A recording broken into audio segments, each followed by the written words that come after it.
What's up, everybody? It's ecfixed, and today we're gonna be playing a little bit of Crysis 2. I just started this game and it's pretty fun so far. I picked up this and Homefront in the past couple weeks, and I'm only just now getting to them. I was trying to finish up my prestiges and lock it down in Black Ops before I switch to a new game. So we're starting up this game type. I can't tell you what it's called. I'm no expert in this game. I'm just starting out, and this is kind of like a free-for-all for you Call of Duty guys, or familiar with the terminology. I'm going solo, and I'm just heading out to, I think, get to 25 kills first. So one of the interesting things that you'll see in this gameplay is that I'll be toggling between an armor lock type ability and a cloak ability, and this is really cool. This is really cool about Crysis 2 because you got your left and right bumper. The left is the armor lock and the right is the cloak, and you're kind of switching between the two depending on situation to try to either protect yourself from damage or hide from the enemy. So as you see in that situation, I took a lot of hits from that guy, even though he was unloading on me because of the armor lock. See, I turn it on every time I engage an enemy, just in case, they either return fire or to protect me from incoming fire of people who do see me.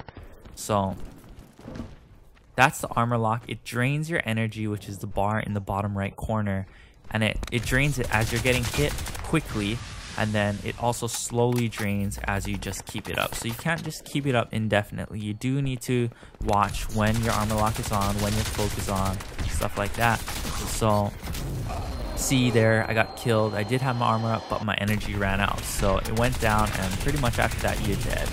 So like, for example, if I'm coming up on a guy and he does not have his armor lock on and I shoot him just a few times, he'll be dead. So you need to be really careful where you are in this game. You don't want to go out into the open without your armor lock on or cloaked, because people can pick you off really easily. So I like this game because there's like some really interesting and fun, intricate firefights that go on. You'll be fighting a guy and just kind of going back and forth.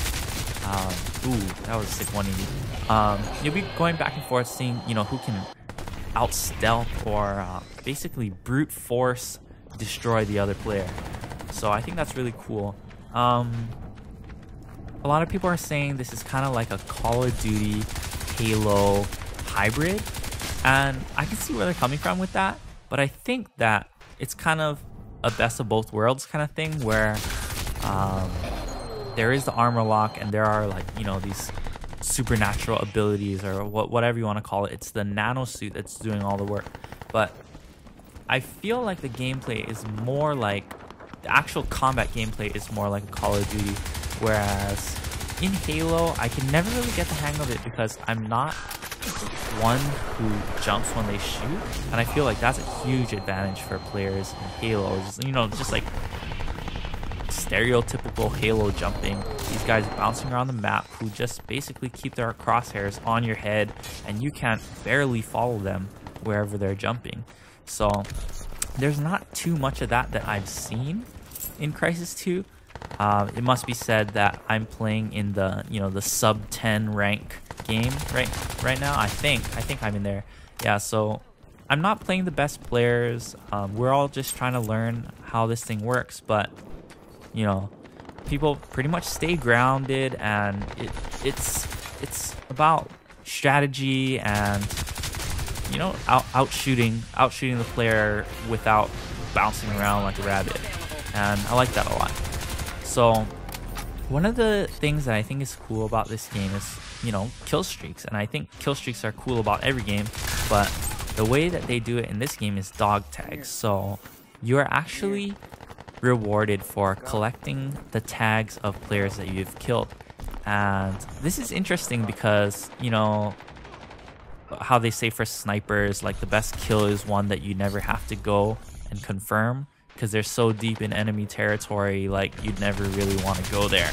But in this game, you're really incentivized to get all up in the action, go and grab those dog tags off of guys you've dropped, and you're rewarded heavily for this. if you can collect dog tags, you get your kill streaks. So I just got the orbital strike right there. I'm picking up a few more dog tags, trying to get the maximum nano suit, which honestly, both of these things I've never used before. So I'm just trying to figure out what they do, to be honest. So I got my maximum nano suit. I'm going to bust out the pistol and go ham. Got the kill. Got killed after, but that was pretty sick to me. So I've got my maximum nano suit and the orbital strike. I think, let me see. Let's charge up the maximum nano suit. I wasn't sure if I should use it because I didn't know what it did. I didn't know if it just like recharged the energy that I had used, you know, like give me extra armor or something. But then after a while I decided I'm just gonna turn it on and see what it did. So from what I can tell, the maximum nano suit gives you like unlimited energy in the time that it lasts, and it might do some other things. You might get some like juggernaut kind of extra health or armor effect, but honestly I don't know. So I just activated maximum nano suit, and I'm about to go hammy. Not really, I wish, but I just feel like when you got this maximum nano suit on, it just feels pretty beastly. See, I'm just smacking this guy up. Fight this dude. Destroyed him. I kind of just feel unstoppable. And then I'll probably get killed as soon as I say that. But it just feels beastly. So that's a cool one. Maximum nano suit is definitely one I'm going to be shooting for. I think I'm going to bust out the orbital strike to try to get this last kill. I'm trying to figure out. It kind of works like a Harrier. Modern Warfare 2. That, I don't know. That's what I would relate it to. I don't know what these dots mean. Open circles, closed circles. I just figured that's a good place to put the orbital strike. So there it is, just destroying the map, but not hitting anybody. I thought that would be a pretty cool way to finish off this this game, but looks like I'm gonna have to go with the gun. This respawn timer that they have in this game, it's kind of interesting because it gives you time before you respawn, and I use that time to watch my kill cams, which I don't always do in Call of Duty. And I feel like I've learned a lot of what I'm doing wrong from watching those kill cams. So here's my game-winning kill. Just starting off Crysis 2, trying to figure out what's up with that. This has been ecfixed. More Crysis 2 to come, some Homefront. Always going to have Black Ops on the way. And that's it. Comment, like, subscribe. ecfixed, and I'm out.